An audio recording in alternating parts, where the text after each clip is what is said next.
अस्सलामुअलैकुम, आप देख रहे हैं स्पोर्ट्स बाज और मैं हूं लुकमान अली। चैंपियंस ट्रॉफी 2025 को लेकर पाकिस्तान के स्क्वाड पर बहुत सारे सवालात उठ रहे हैं। इसी दौरान ट्राई सीरीज के दौरान हारिस रऊफ इंजरी का शिकार हुए हैं और अब खबर यह आ रही है कि हारिस रऊफ इब्तदाई तौर पर ट्राई सीरीज से आउट हो गए हैं। हारिस रऊफ की जगह पर आकिफ जावेद को टीम का हिस्सा बनाया गया है, स्क्वाड का हिस्सा बनाया गया है। अगर पाकिस्तान साउथ अफ्रीका से मैच जीतता है और पाकिस्तान फाइनल के लिए आगे बढ़ता है तो 2 मैचेस में आकिफ जावेद पाकिस्तान की नुमाइंदगी कर सकते हैं। लेकिन बहुत बड़ा सवाल यह है कि हारिस रऊफ की इंजरी तवील होगी या फिर वो चैंपियंस ट्रॉफी के लिए पाकिस्तान को दस्तयाब होंगे। बहुत सारे सवालात हैं कि हारिस रऊफ अब चैंपियंस ट्रॉफी में होंगे या नहीं होंगे, उनकी इस इंजरी की नौयत क्या है और क्या बता रहा है पीसीबी और हकायक क्या हैं, इस पर बात करेंगे। और साथ में चैंपियंस ट्रॉफी के स्क्वाड में तब्दीलियों की खबर तो चल रही है, लेकिन पीसीबी की तरफ से मुकम्मल अभी तक खामोशी नजर आ रही है। आखिरी चंद घंटे बाकी बचे हैं, देखते हैं कि पाकिस्तान क्रिकेट बोर्ड इसमें कोई फैसला करता है या नहीं करता है। लेकिन इब्तदाई तौर पर यह खबरें भी आ रही हैं कि शायद सुफियान मुकीम को, अगर कोई तब्दीली की जाती है तो सुफियान मुकीम को शामिल किया जाएगा।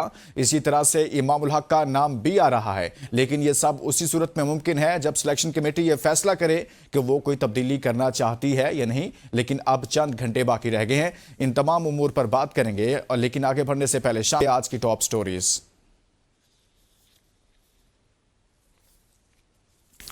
चैंपियंस ट्रॉफी स्क्वाड में तब्दीली, आखिरी 24 घंटे पीसीबी के बड़ों ने सर जोड़ लिए। ट्राई सीरीज न्यूजीलैंड फाइनल में पहुंच गया पाकिस्तान और साउथ अफ्रीका का फैसला कुन मैच कल होगा। इंजर्ड हारिस रऊफ की जगह फहीम अशरफ को शामिल किए जाने का इम्कान। हारिस रऊफ की जगह ट्राई सीरीज में आकिफ जावेद टीम में शामिल। अपनी बॉलिंग की कारकर्दगी से मुतमिन नहीं हूं, नसीम शाह का बयान। रिकी पॉन्टिंग और साबिक भारतीय क्रिकेटर रवि शास्त्री ने चैंपियंस ट्रॉफी में पाकिस्तान को खतरनाक करार दे दिया। कराची स्टेडियम की इफ्तिताही तकरीब की तैयारियां मुकम्मल, सदर मुमलिकत आज इफ्तिताह करेंगे, शायकीन के लिए दाखिला मुफ्त। शादाब और नवाज की तरह अगर मुझे भी मौके मिलते तो कुछ मुख्तलिफ करता, उस्मान कादर ने दिल की बात कह दी। और फीफा ने पाकिस्तान फुटबॉल फेडरेशन की मौजूदा नॉर्मलाइजेशन कमेटी की मुद्दत में 31 जुलाई 2025 तक तोसी कर दी। आज की टॉप स्टोरीज आपने जानी है, इसी पर मजीद बात करेंगे कि क्या चैंपियंस ट्रॉफी स्क्वाड में कोई तब्दीली हो रही है या नहीं हो रही, और हारिस रऊफ के मामले पर बात करेंगे। हमारे साथ मौजूद हैं senior sports analyst Irfan Zaheer साहब। बहुत बहुत शुक्रिया इरफान साहब, आपने हमारे लिए वक्त निकाला। सबसे पहले तो हम आगाज करेंगे चैंपियंस ट्रॉफी स्क्वाड को लेकर बहुत सारे सवालात उठे और उसके बाद एक डिबेट चल रही है कि शायद कोई तब्दीली होगी, लेकिन अब चंद घंटे बाकी रह गए हैं, कुछ होने जा रहा है या फिर खामोशी है? देखिए, ये एक्सपेक्टेड तो था, डिस्कशन हो रही है, बट मेरे सोर्सेज के मुताबिक कोई तब्दीली नहीं की जा रही स्क्वाड में। हारिस रऊफ की जगह, जिस तरह आपने बताया, आकिफ जावेद को ऐड किया गया है, बट ये भी शायद सिर्फ ट्राई नेशन के लिए है। उनकी इंजरी की जो नोयत बताई जा रही है वो ज्यादा सीरियस नहीं है और मोस्ट लाइकली चैंपियन ट्रॉफी का जो स्क्वाड होगा उसमें वापस आ सकते हैं। बट अगर मेरा ओपिनियन जाने तो मैं ये जरूर कहूंगा कि उसकी जगह मोहम्मद अली को होना चाहिए था। वो वाइड बॉलर हैं जो सबसे कंसिस्टेंट बेसिस के ऊपर लास्ट 2-3 आपके जो इवेंट हुए हैं, डोमेस्टिक के चैंपियन कप की बात कर लें, T20 कप की, खासतौर पर ओडीआई कप की, सबसे बेहतर बॉलर के तौर पर नजर आए। लास्ट PSL में भी वो सेकंड हाईएस्ट विकेट टेकर थे। तो मेरा ख्याल है कि उनकी जो परफॉर्मेंस थी उस वजह से उनको कंसिडर करना चाहिए था, बट जो मैनेजमेंट है वो आकिफ जावेद को ज्यादा प्रेफरेंस दे रहे हैं। बट चैंपियन ट्रॉफी के स्क्वाड में मैं आपको बताता चलूं कि कोई तब्दीली नहीं की जा रही, वो सेम रहेगा।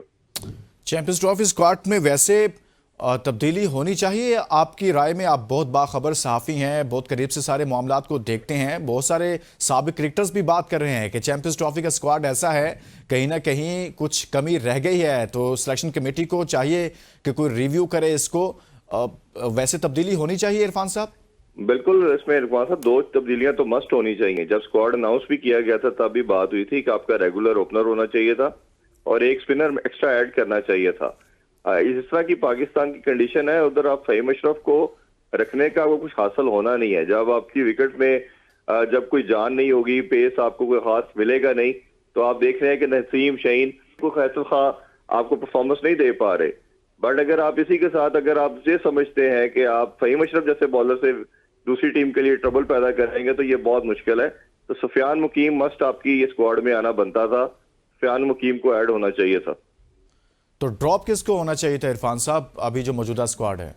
देखिए, मैंने जैसा फहीम अशरफ की बात की कि फहीम अशरफ को आप नहीं रखते तो कोई मसला नहीं था, आप ऐड कर सकते थे। इसी तरह साउथ कील को रखा गया तो मेरा मानना यह है कि वो आपकी टीम का पार्ट बनते हैं। बट साउथ कील की जगह अगर आप कामरान गुलाम को अगर लेट्स सपोज अगर आप नहीं भी रखते, क्योंकि उनके स्ट्राइक रेट और जिस तरह का बैटिंग स्टाइल है वो टेस्ट को ज्यादा सूट करता है। इमामुल हक के साथ अगर आप रेगुलर ओपनर से जाते, बाबर अपने रेगुलर नंबर 3 पे आके खेलते, तो ये पाकिस्तान के लिए ज्यादा बेहतर आइडियल कॉम्बिनेशन हो सकता है। ये कैसा कॉम्बिनेशन है इरफान साहब? आप इतने लंबे अरसे से कवर करते आ रहे हैं, बहुत बड़े बड़े इवेंट्स कवर किए, बड़ा करीब से देखते हैं सारे मामलात को।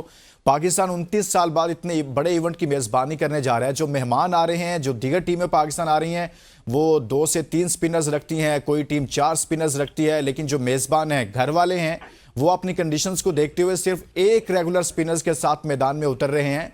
तो ये तो बहुत बड़ा ब्लंडर नहीं होगा आपके ख्याल में?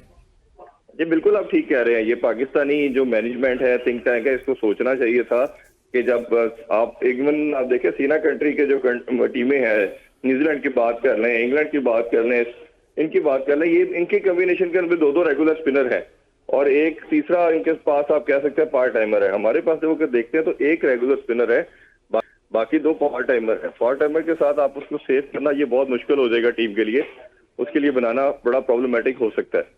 तो ये मेरा ख्याल है कि थिंक टैंक और मैनेजमेंट को चाहिए कि एटलीस्ट 2 स्पिनर मस्ट रखे टीम के अंदर। सुफियान मुकीम को आपने इन्वेस्ट किया, फैसल अकरम बड़ी अच्छी ऑप्शन है, इनको लेके कैंडिडेट करना चाहिए था। लेकिन ये कैसे आ गए खुशदिल शाह अचानक से आ गए? फहीम अशरफ की आपने खुद भी बात की। आपको आइडिया था जिस दिन स्क्वाड की अनाउंसमेंट होनी थी उससे पहले हम भी प्रोग्राम कर रहे थे, लेकिन हमने कहीं पर डिस्कस नहीं किया फहीम अशरफ को कि वो स्क्वाड में आ रहे हैं। और मैंने बहुत सारे दोस्तों से बात की, उन्होंने कहा नहीं हमें नहीं मालूम था, 2 घंटे पहले तक भी हमें पता नहीं था। इरफान साहब, आपको पता था कि कुछ ऐसा होने जा रहा है? जी बिल्कुल, ये डिस्कशन तो नहीं हो रही थी, बट पाकिस्तान में समहाउ अनफॉर्चुनेटली होता ही ऐसे है कि 11th आवर पे तब्दीलियां की जाती हैं। असल में प्रॉब्लम तब्दीलियों से नहीं है, प्रॉब्लम ये है कि आपने प्रोसेस जो है उसको फॉलो नहीं किया। प्रोसेस में अगर आपका ये था कि जो लड़कों को आपने साउथ अफ्रीका कैरी किया, ऑस्ट्रेलिया कैरी किया, उनको लेके जाना चाहिए था। अगर ये लड़के भी आपके प्लान के अंदर थे तो आप इसको कैरी करते, इनको साथ लेके चलते। बट अनफॉर्चुनेटली आपने जिन लड़कों को, जैसे सबसे ज्यादा मैं बात करूं इरफान खान नियाजी की, उस पे आपने इन्वेस्ट किया नंबर 6 और 7 के ऊपर के मैच फिनोल पे, जैसे हार्दिक पांड्या है या पहले बेन स्टोक्स थे। जी जी। तो जब आपने उनके ऊपर इन्वेस्ट करने के बाद आप नए लड़कों को पैराशूट के थ्रू लेके आएंगे, जैसे आपको याद होगा कि T20 वर्ल्ड कप में इमाद और आमिर को लेके आए गए थे। जी जी। लोग ये बात बिल्कुल नहीं कर रहे थे क्रिकेट जो हलकों में कि उनका टीम में आना गलत है, वो उनका मेथड गलत यूज किया गया था। तो अभी भी यही प्रॉब्लम है कि आपका जब 11th आवर के ऊपर आप इंडक्ट करते हैं तो लड़कों का टीम के साथ कंबाइन होना, जेलिन होना प्रॉब्लम आता है, और यही आपको प्रॉब्लम आता है कि फिर टीम आपको विक्ट्रीज नहीं मिलती। और अभी ओडीआई की बात अगर करते हैं तो पाकिस्तान ओडीआई में कंटिन्यूसली अच्छा परफॉर्म करता आ रहा है। हमने 2-3 सीरीज कंसेक्टिव जीती हैं। ऑस्ट्रेलिया में हम 22 साल के बाद जीते हैं। साउथ अफ्रीका की अगर बात करें तो हमने पहली टीम बन चुके हैं जिसने व्हाइट वॉश किया था, तो उसका टेम्पलेट हमें मौजूद है पाकिस्तान के पास। हमने सिर्फ 1-2 ऑल्ट्रेशन करनी थी, जैसे साइम अयूब की इंजरी की वजह से आपने 2 प्लेयरों को ऐड करना पड़ गया। वो बॉलिंग में भी 10 ओवर कर रहे थे, 8-10 ओवर, और इस तरह बैटिंग में भी वो ओपन के तौर पे थे। तो आपको क्या करना पड़ा कि आपको एक बैटर भी रखना पड़ा, एक बॉलर भी रखना पड़ा। तो इस एक प्लेयर की जगह आपने 2 प्लेयर ऐड किए। हालांकि सोल्यूशन ये था कि उनकी जगह सिंपली आप एक ओपनर ऐड करते और आपकी बॉलिंग ठीक थी। आपकी ये जो कॉम्बिनेशन चल रहा था, 2 बॉलर आपके स्पिनर थे, 3 पेसर थे, ये आइडियल कॉम्बिनेशन था आपके पास, और आप टीम को कैरी करते। तो मेरा नहीं ख्याल कि किसी तरह भी आप पे कोई डिस्कशन होनी थी, आप पे तनकीद होनी थी, आप पे किसी तरह का प्रॉब्लम आना था। बट क्योंकि आपने प्रोसेस फॉलो नहीं किया, और जो ड्यू कोर्स था वो नहीं आपने फॉलो किया, और आपके ऊपर प्रॉब्लम ये आया। और पाकिस्तान एक क्रिकेट टीम और स्क्वाड के ऊपर बहुत ज्यादा डिबेट हो रही है, बहुत सारी डिबेट हो रही है। लेकिन सर सवाल ये भी उठ रहा है ना कि जैसे आपने खुद भी जिक्र किया, ऑस्ट्रेलिया सीरीज हो या साउथ अफ्रीका, दोनों मुश्किल टूर होते हैं, और दोनों मुश्किल टूर पर आपने नए लड़कों को मौके दिए। फैसल अकरम हो, अरफात मिन्हास हो, खुद सुफियान मुकीम हो, इन सब लड़कों को आपने वहां पर खिलाया मुश्किल टूर में। लेकिन जब पाकिस्तान के अंदर खेलना है तो आपने पैराशूटर और पैरा ट्रूपर्स को ले आए। ये साइंस समझ नहीं आ रही इरफान साहब मुझे। देखिए, ये तो इनकी शायद सोच नहीं होगी कि मुश्किल पिचों पे उनको खिला ले, आसान पे इनको खिला ले। कहीं ना कहीं इन्फ्लुएंस आपका दूसरी तरफ से भी आता है, और ये पाकिस्तान का ये पहला स्क्वाड नहीं है। आप पिछले 10-15 साल की अगर क्रिकेट देखें या उससे भी पीछे चले जाए, ये हमेशा से होता आया है कि 11-12 तो आपकी टीम में फिक्स होते हैं, 2-3 प्लेयर के ऊपर ही डिस्कशन होती है। और हमेशा से होता है कि आपने उनके ऊपर ऐसे आते हैं जिसपे बाद में बहस होती है, लोग तनकीद करते हैं और उसका प्रेशर बिल्ड होता है। तो आपको फिर मैं वही बात करूंगा कि आपने एक प्रोसेस अगर फॉलो करते हैं तो ये प्रॉब्लम नहीं आना था। अगर आपके प्लान में थे ये लड़के, जैसे मैनेजमेंट की तरफ से भी मैं आपको आंसर दे देता हूँ। मैनेजमेंट फ़हीम अशरफ का ये आंसर देती है कि पूरी दुनिया के पास एक फास्ट बॉलर जो है, जो बॉलिंग ऑलराउंडर है, वो कनेक्शन बिल्ड करता है 5वें छठे बैटर के तौर पे भी, और फिर उसके बाद बॉलिंग में भी वो लिंक बनाता है। बट हमारा लिंक जो है वो बहुत वीक है।